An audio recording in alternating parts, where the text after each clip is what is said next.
Welcome back to my walkthrough for Final Fantasy IX, my friends. In the previous segment we collected a bunch of chocographs and now we have a lot of useful items that will make our characters a lot more powerful. And during this segment we're going to make the final preparations before we head towards the Black Mage Village. There's a lot of things that we can do at this point. For starters, we're going to visit another marsh so that Quina can capture some more frogs. This is a new marsh that we haven't visited yet. And Quina is also going to learn the level 5 Death Blue Magic skill, which will be incredibly useful because Grand Dragons, which at this point in the game Grand Dragons might be the toughest opponents that we can face still, they are vulnerable to level 5 Death. They will always die whenever Quina uses level 5 Death, so it's a method that you can use to train your characters quickly because Grand Dragons give a lot of experience points, and I'll demonstrate that a little bit later on in this video. But for starters we're going to learn level 5 Death, and we can learn level 5 Death from the whale zombie, which can be found on most shore areas in the game, but we're going to find one here in the Salvage Archipelago. Just keep running around back and forth and sooner or later you'll find a whale zombie. They're not tough opponents, even though they can put your party members under the zombie status, which means that they won't get experience points.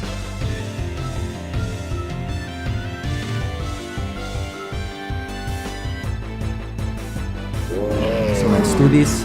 Remember, whale zombies, since they're a zombie monster, they're vulnerable to healing magic.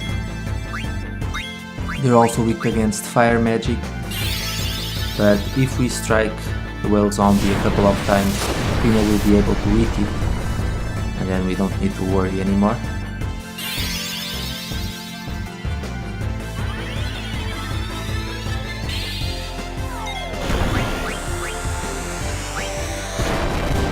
Pretty sure that after this next attack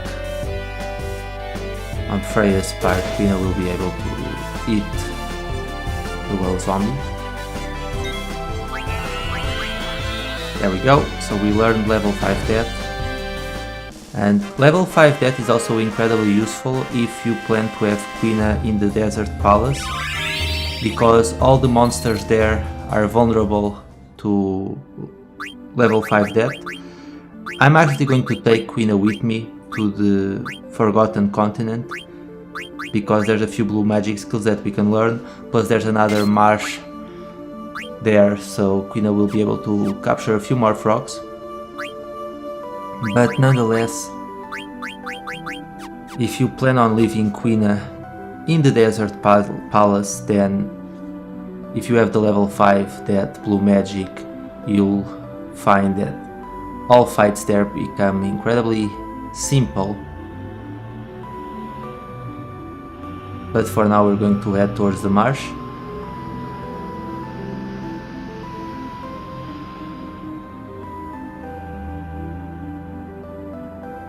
So the marsh is right here, and once again we're going to try and leave a male and a female frog behind so that the frogs respawn more quickly.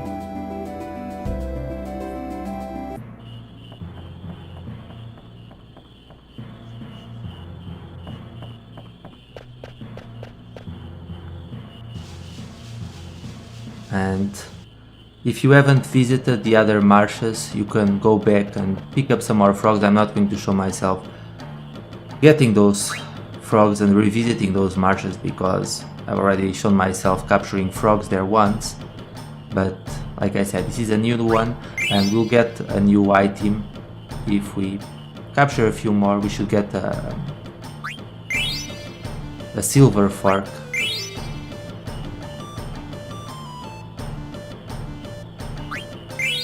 Just remember, try to leave a male and a female behind.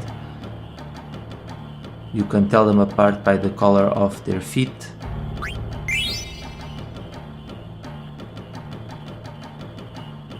Don't ask me how he got here. because we're kind of far away from the original marsh, but oh well.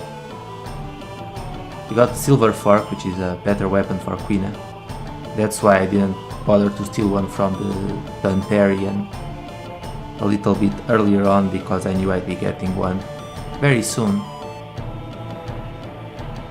Plus it's a pain to steal from him. But there's a male and a female behind, so we can leave now. And we're going to head back towards the Mist Continent now. I'm not going to show myself heading back there, but just head towards the Chocobo's forest, and we're going to get a few extra treasures by visiting a few gates that we couldn't enter in before. And we'll get some nice rewards. Okay guys, so we're standing in the Mist Continent now, right next to the Chocobo forest. And we're going to enter through this gate. It's very close to the Chocobo forest, the south gate, because we can get an elixir card.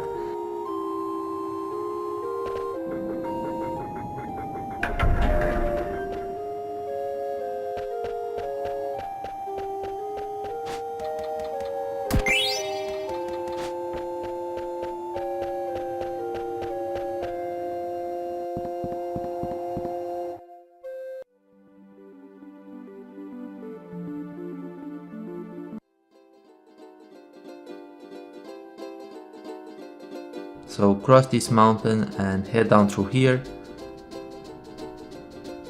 You couldn't access this side beforehand, but you can do it now.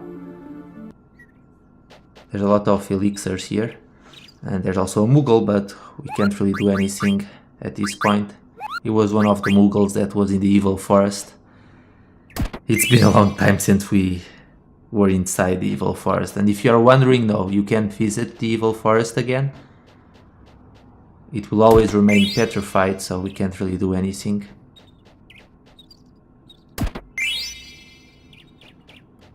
But we got all the items, so we can leave now. And now we're going to head towards Treno. I'm not going to show myself heading there, so there's going to be a cut here.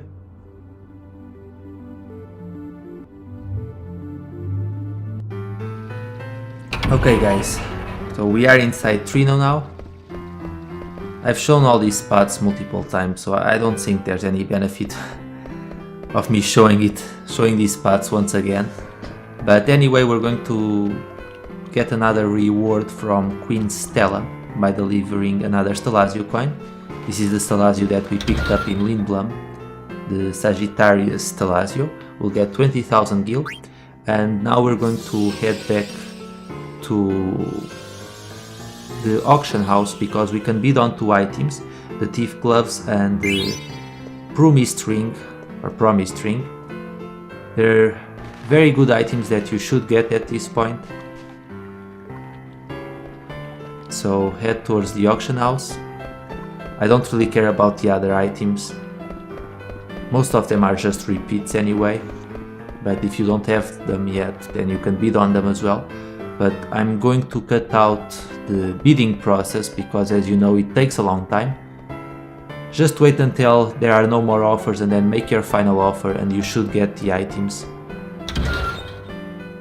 You'll need a little bit of money because they're expensive, but they are worth it. So there we go, the ring and the gloves. Let's begin.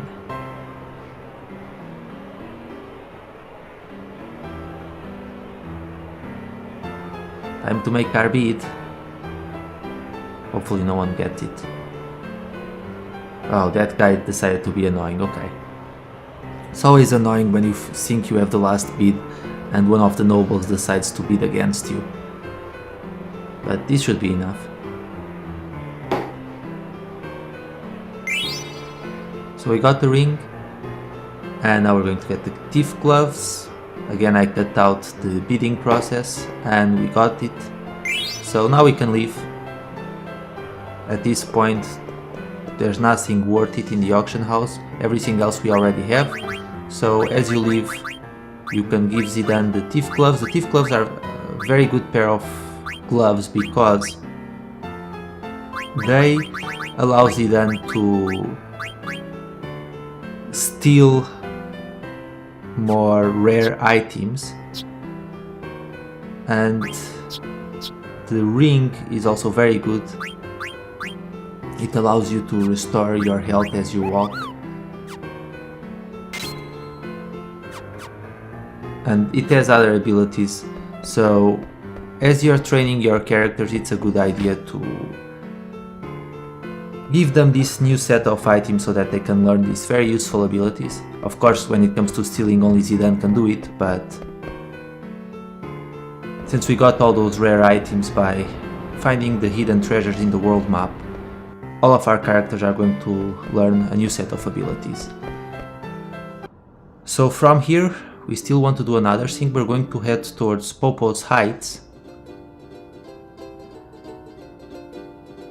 And we're going to battle Grand Dragons. But before we do that, we're going to get an extension. In order to get this extension item, you need to deliver another chocobo nut, which you should have at this point. And you need to give it to Moguta. Don't ask me why I stepped inside the gate. Sorry. Let's step back out. For a second I totally forgot that I already got the elixir card. But we're going to give the chocobo nut to Moguta and he will give us an extension. And we're also going to encounter the Friendly Garuda. He's located in the forest in Popo Heights, so that we can advance in the Friendly Monster side quest. I really recommend that you do this now. It's just better for you to do it at this point. And it's a very good time for you to train your characters. Like I said, the Grand Dragons become a joke after Quina has learned the level 5 Death Blue Magic. So we got the extension, and now let's just run around.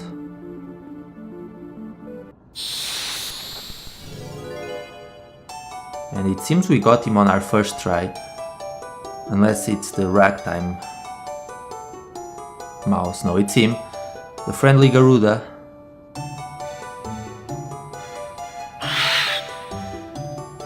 You should have plenty of these by now.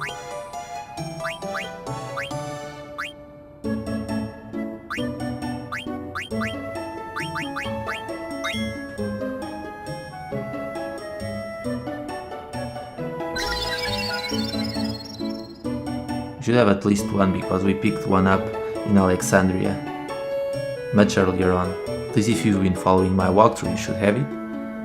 Okay, and we got 40 AP, very nice. So that teaches our characters a bunch of new abilities.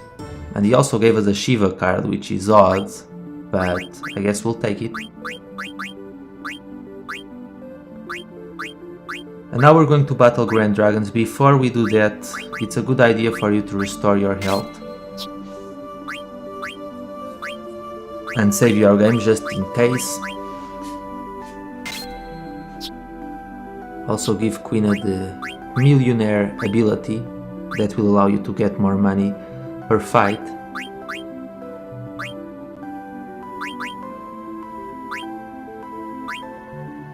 As long as you're teaching your characters new abilities, that's all that matters really. And remember to put every single party member in the back row so that they don't take too much damage. And I recommend that you train your characters to level 40 at this point. You don't need to go any further than that. In fact, you don't even need to train them. I think it's useful to do it right now. But I already battled a few Grand Dragons. I don't want to show a bunch of fights because that would be pointless. But before we battle them, there's a gate here which will allow you to, when you enter that gate, you probably know about this already, I've shown it before, but there's the south gate right down here, and you can recover your health and MP by visiting the south gate. So it's a good idea for you to come here every once in a while after you battle a few Grand Dragons so that you can restore your health, and then you can step back outside and keep battling Grand Dragons. I'm just going to show a couple of battles so that you can see that level 5 death really does work very well against the Grand Dragons. And what I'm going to do, I'm not going to show this, but after I visit the Black Mage Village and before I head towards Kuja's palace, I am going to train all of my characters here. Quina is always going to remain in the party so that I can finish off the Grand Dragons quickly by using level 5 death. So both Quina and Zidane will have a higher level than the rest of the party members, which isn't a bad thing, to be fair. But for all the other characters, I'm trying to get them up to level 40, and that's going to be more than enough. So I recommend that you do the same. But let's finish off this Grand Dragon quickly. As soon as you can, switch to Quina, pick level 5 death, and watch as the Grand Dragons won't even last a turn. They always die, because their level is a multiple of 5.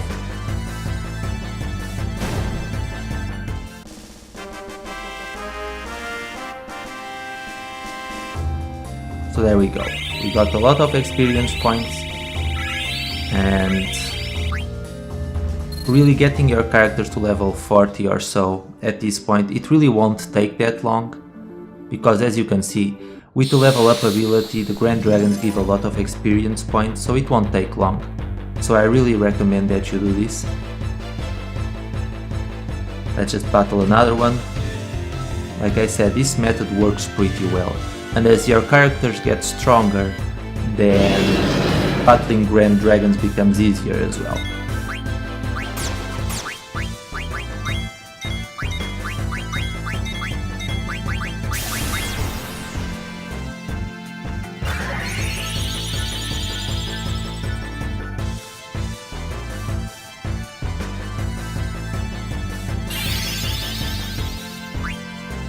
Someone might die from this. You can always give them the Coral Ring to nullify Thunder Magic. In fact, you can give them the Coral Ring and it will actually absorb Thunder damage. And Zidane's going to enter trance mode, but it doesn't really matter because Queen is going to finish this fight. And that's that. And now we're going to continue the Friendly Monster side quest. Once again, you're going to notice a cut here. We're going to head back towards the Forgotten Continent, towards East Ogaza. So that's your next destination, and you just have to run around for a while to encounter the Friendly Feather Circle.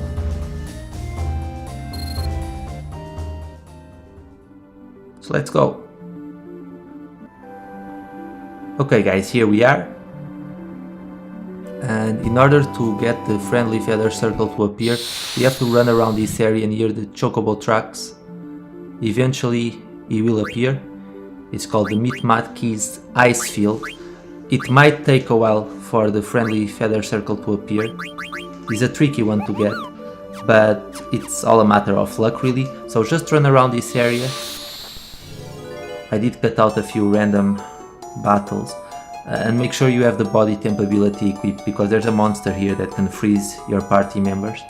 But here's the Friendly Feather Circle. At least I think that's its name. He's kind of greedy because he wants a moonstone, and we don't have a lot of those. But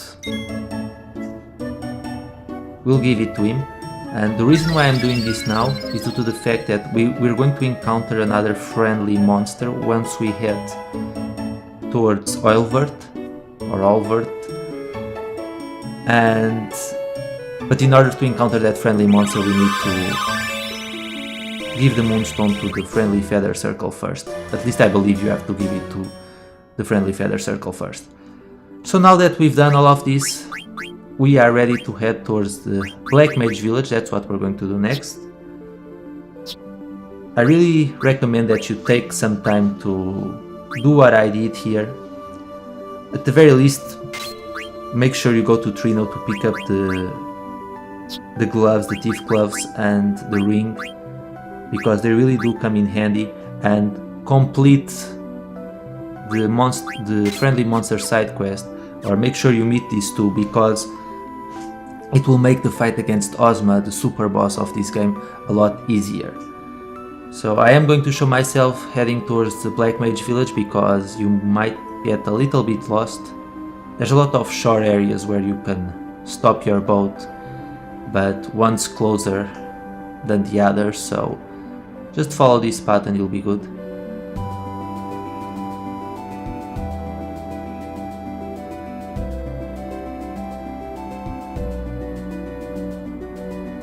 There's the mountain path, there's a tree and the Black Mage Village. It's on the opposite side. So let's keep going.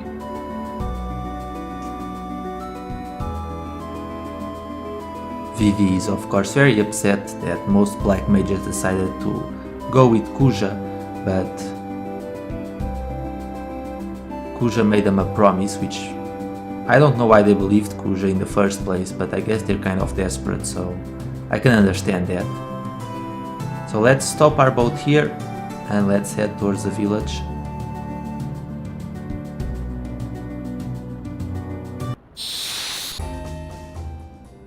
Cutting out random battles because we've battled these monsters so many times, there's no point in me showing these fights. And here we are.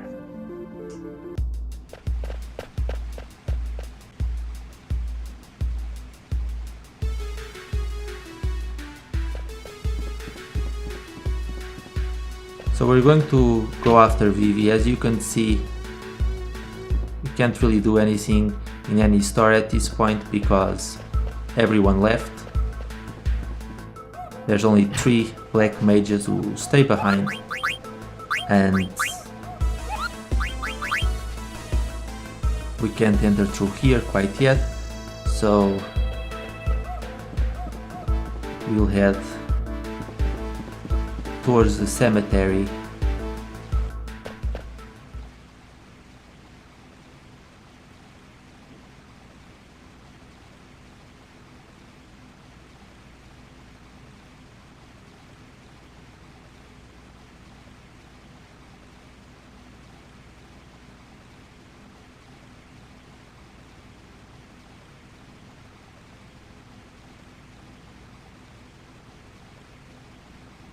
Yeah, like I said, I don't know why they believed Kuja, but like I said, they're probably desperate at this point, so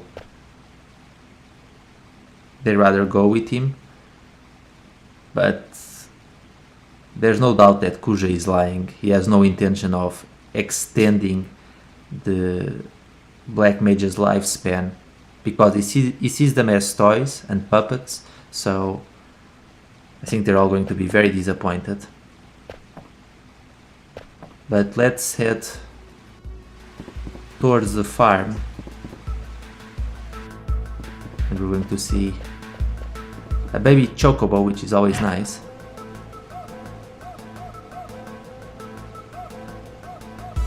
I don't know where the Moogle went.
Well, everyone stops eventually, but I swear, Final Fantasy IX touches on issues at a much deeper level than any other Final Fantasy game before, or after, to be fair. You think it's this light-hearted adventure because of the way the characters look and so on, but it's a rather deep game. And the subject of life and death and other matters such as that really are deep subjects that really make you wonder. That's one of the reasons why I like Final Fantasy IX so much, though.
So that's our next destination. We're going to head towards Kuja's palace. And a lot of things are going to happen. But this is going to be the end of this segment, my friends. I hope you found this video useful. As always, thank you so much for watching.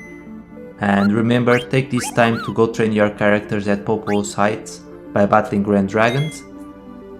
So I'll see you all later. Take care.